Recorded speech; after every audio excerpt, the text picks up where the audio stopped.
just real quick show you what's in it, right? At the top, we see the I/O stream stuff because the program's going to be doing input and output. And then we see 3 prototypes, right? We know what those are because we've been using those for a couple weeks. This just tells the C++ compiler, that tells C++ that these 3 functions will be defined somewhere and be used somewhere. Then there's a little main program, and the main program doesn't do anything stupendous. It just calls each of the 3 functions. Okay, it doesn't do anything very exciting, just calls each one. And then at the bottom of the file, we see the definitions for the 3 functions. Very simple functions. The first one, and of course the function signatures match the prototypes, of course. And the first function just simply prints something out. It's a function that returns nothing, accepts nothing, prints something out. The second function takes a int parameter and basically prints that int out with some text, right? Nothing exciting. And the third function takes 2 parameters. One is a reference parameter, one is not. We remember from last week that this little ampersand thing means that this parameter is passed by reference instead of passed by value, which simply means that whatever argument is passed to this parameter that argument will be used instead of a copy of it. So in other words, anytime I do something to double it, the variable double it, I'm really using the argument that was passed. That's all call by reference means, and we saw that in last week's project or this week's project or whatever. Okay, and so all this function does is it accepts 2 parameters. Okay, and it doubles the first parameter and stores it in the second one. Now that will have the effect of actually communicating the double value back because this is a reference parameter. So whatever argument is passed to this parameter will contain the new value. And then the function also returns something. It returns 3 times the number. So as you can see from the comment, this particular function computes and I guess I should have said computes and returns double and triple the first parameter because this particular function is using a reference parameter to return a value. So remember I said one of the reasons you might use a reference parameter is if you want to return more than one value from a function. And that's what this function is doing. It's returning one value in the normal way. It's also going to return something through the parameter list using a reference parameter. Okay, so enough about that, but the idea is then that I had been telling you that typically, and I'd been suggesting that you put your functions down at the bottom and put prototypes up at the top, because typically in real life when you write functions, you want to actually put your functions in a separate file, okay? And the reason for that is because if you put your function definitions in a separate file, then the functions are it's more easy to use those functions from a different program, okay? So in other words, I have this one main program here that's using these 3 functions. Suppose later on, a year later, I wanted to write a main program and use those main functions, those 3 functions again. Well, if I have those 3 functions defined in this file, what I'm going to have to do is find this file and cut and paste and the functions into some other file and all that kind of stuff. But if I have the functions defined in a separate file, if I have these 3 function definitions in a separate file, then that separate file can just be included in the new program a year from now, and I can just reuse the functions. Okay, so that's what I want to do. I don't want these function definitions in this particular file. Okay, so the first thing I'm going to do then is I'm going to cut and remove these functions from this file. Okay, so they're not there anymore. Okay. Now, Where am I going to put them? Well, I'm going to say project, add new item. My new item is going to be a CPP file again. And I'm going to give it a name. It doesn't matter what name I give it, but again, usually you pick a name that has something in it. So I'm going to call it functions. I'm just gonna call it, let's see, I don't know, func file, because it's a file that has my functions in it. How's that? So I've opened I have this brand new CPP file now. So I have a second file in my project. I can see over here from the side, I have my new file and the file I already had. And I'm just gonna paste my function definitions in this file. Okay? So now my program has two files. I have one program that has some prototypes and a main, and one file, I'm sorry, that has some prototypes and a main, and another file that has the function definitions. Okay, now I have two files. They're both CPP files. CPP files need to be compiled separately. The way Visual Studio and the way the C++ compiler works with separate files is it looks at one file at a time and translates that file. Okay, so I have two different files now. So to run my program, I can't just suddenly say debug, and I can no longer just say debug and start without debugging at this point because I have two separate files. Okay, so as I just said, files have to be compiled separately and translated separately, and you kind of do them in the order of dependence. So right now, this main program uses the functions simple function, another function, and mult function, right? So C++ has to know what those functions, all about those functions before it can translate my main program, before I can compile, before I can use my main program and get it to run. I have to actually have shown these three function definitions to C++, to Visual Studio, and have them translated. So the first thing I'm going to need to do, now I'm not going to say debug, start without debugging, no, because that's what I do when I'm going to run a program. Note, this is just function definitions, so they don't execute anyway, right? Remember that function only executes when it's called, so this program wouldn't execute anyway. I just want this program to be translated. I want C++ to look at it and translate it and tell me any compile errors and translate it to binary code. So it's ready to be, so these functions are ready to be executed. So the way that I do that is I click on build, okay, and see right down at the bottom of build, the option is compile. Compile just means translate this one file, create another file that's a binary representation of this file. So I'm going to click on compile. And if everything's wonderful in my program, I'll get a message saying that. Now here, everything isn't wonderful. It says identifier cout, don't know what that is. Identifier ENDL, don't know what that is. Cout, all sorts of problems with cout, which we could have seen by these squiggly lines up here as well. Well, you know what it means when you get an error with cout. What does it mean? We've seen it in our main program. What happened?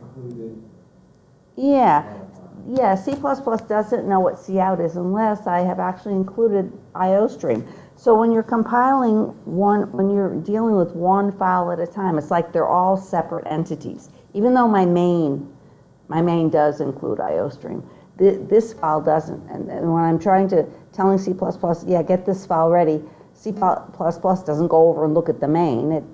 It's not really related to this. The main is going to use this later, but right now I'm just saying, is this right? And C++ is saying, no, it's not right. I don't know what cout is. So I have to include IOStream and my using namespace standard so that C++ will be able to tell me if everything's okay in this file or not, okay? So now once I've done that and I say build, compile,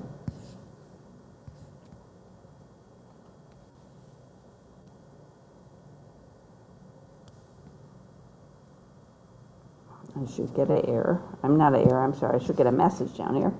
Maybe I didn't see it. Let's see. Let me do it again. Build, compile. We'll see a message down here. And what it says, yeah, it says, great, function file.cpp. The build, or the compilation, what I just did, succeeded. It says 1 succeeded, okay? What that means is that C++ has looked at this file, it has translated it into a language that can be executed, and it's made a version of it that's usable by other programs. It means everything's okay, right? So these functions are ready to be used.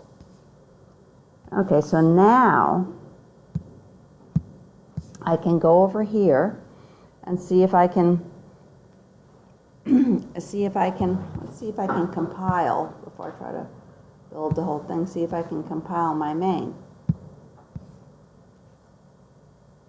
And when I try to just compile my main, again, compile just means show it to C++, not trying to run it or anything, just make sure C++ is checking it out and that it's ready to run.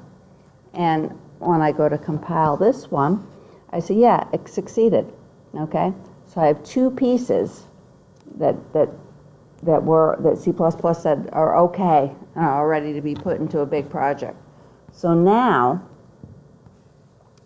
I can say build, I'm sorry, debug. Well, I can say build solution.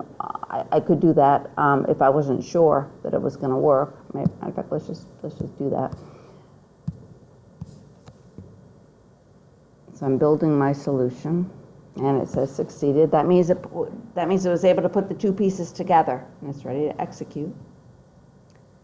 Okay, and then now I can say debug, start without debugging.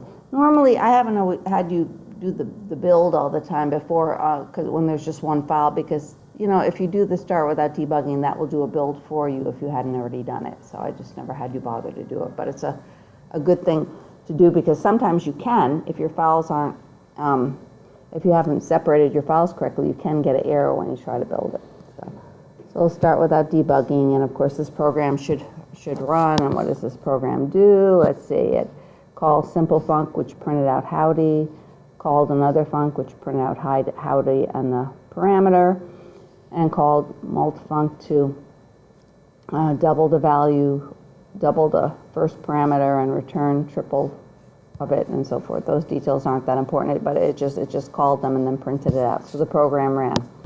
Okay, so now we have 2 files, and that's great, because again, the idea is if I had another program a year or so from now, and I needed to use these 3 functions, I could just put this file in that new project and be able to use those 3 functions. I wouldn't have to go in and look and cut and paste some other file.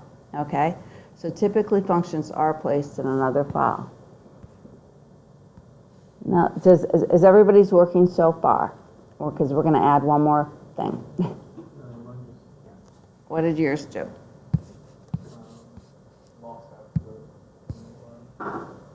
Okay, so now everything runs, but now look at this main program. Do I have anything in this main program that I really needed? Anything in this main program that I needed to for this main program to work? What do I have up here? The prototypes, right? And if I didn't have those prototypes, you think there'd be a problem? Matter of fact, let me cut and remove these things as, whoops, what did I just do? I thought I was cut, oh, damn. I'll do that again. Okay, yeah, if I didn't have those 3 prototypes up here, and I had tried to compile my program, I don't get a success. I get errors, right? Because C++ doesn't know what simple function is, what another function is, or what multifunction is. So those prototypes were important as well. So actually, another program going to use my functions needs something in addition to this CPP file. It needs those prototypes, right? Now, I don't want to put those prototypes in this file, because those prototypes actually had to precede the main program. That was necessary. The prototypes actually had to be here. Okay, so I'm going to create yet another file. just for the prototypes. So I'm going to say projects, add new item. Yeah, and now this file it's not going to contain functions. It's only going to contain some information that directly has to be cut and paste. It's not even executable. So it's going to be called a header file. So I'm going to use a .h file. Okay, and I can call it whatever I want, but to make life easier, you usually call your header file that goes along with your function file. You usually give them the same name. What did I call mine? I think I called my file with all my functions, I called it func file. So I'm going to call my .h file func file.h. Now here I am. I don't really need, I can leave that there. This pragma once thing, just make sure that the C++ compiler doesn't include this file in too many different versions. Don't worry about that right now. It has to do with inheritance, and it's not something that is going to be an issue for us, but just leave it there. And I'm going to put my prototypes here. Okay? And that's all that's in there, the prototypes that go with those functions. So now, where did I want the prototypes? I wanted them right here. Now, how can I get them there? Remember good old include? Because my .h file is not compilable, so I can't compile that one separately. But I really just want the stuff that's in that .h file right here. So I'm going to say include. Now, when you're including a file that is one of your files, you use double quotes. You don't use the brackets. The brackets, when you include a file with brackets, it means it's in the C++ library. When you include a file with double quotes, it means it's in your project. Okay, so I'm going to say include funcfile.h. And that will just have the effect of cutting and pasting basically the stuff that's in my funcfile.h, those prototypes, cutting and pasting them right here. Okay. So now, same idea. My project should still work the way it did before. I have this one file, funcfile.h. I want to make sure it's saved. I'm not going to compile this because it's an H file. An H file doesn't compile. You just put things that you have to include. That's why it's called a header file, because it's kind of we're using it to head up the main program. It just contains some information and has to be there, so it's going to be included in our main. And now I have this file. Again, I can recompile it. I don't really have to because I haven't made any changes to it, but I will. Okay, and then I have my main, which includes my prototypes. So even though I don't see them there, it's like they're there, because remember, include is like a cut and paste. So it's as if C++ is cutting and pasting those lines there for me. And I can compile this, and I can build it, or I can start it without debugging and have C++ build it for me, and my program will work just the same way it did before. Okay, so now I have the same program I started with, but the advantage to this is, the advantage to this setup, even though it seems a little more complicated, but once you've done it many times, it's not really complicated at all. But the idea is that I have my main program, which happens to use some functions, so it includes the header file for those functions. But I have these two files. This is the important part. I have a header file with my prototypes, and I have a file containing those functions. And those two files can be brought along or put into any other project that I want in the future that needs to use those functions. And I don't have to go in and go digging through old projects to cut and paste functions or something. Basically, if I wanted, I could even put them someplace in a special folder, a special directory, and have my own little library of functions. Okay. And any program that uses these two functions will have access to those. Any program that includes these two files, can have access to those functions. Okay, so that's how you create separate files. And we're gonna start actually from today on. Pretty much everything that we do will be including separate files. Starting next week, we're going to start with classes, and classes are always coded in 3 separate files, so you'll get the hang of it. Okay, so let me cut this off right here.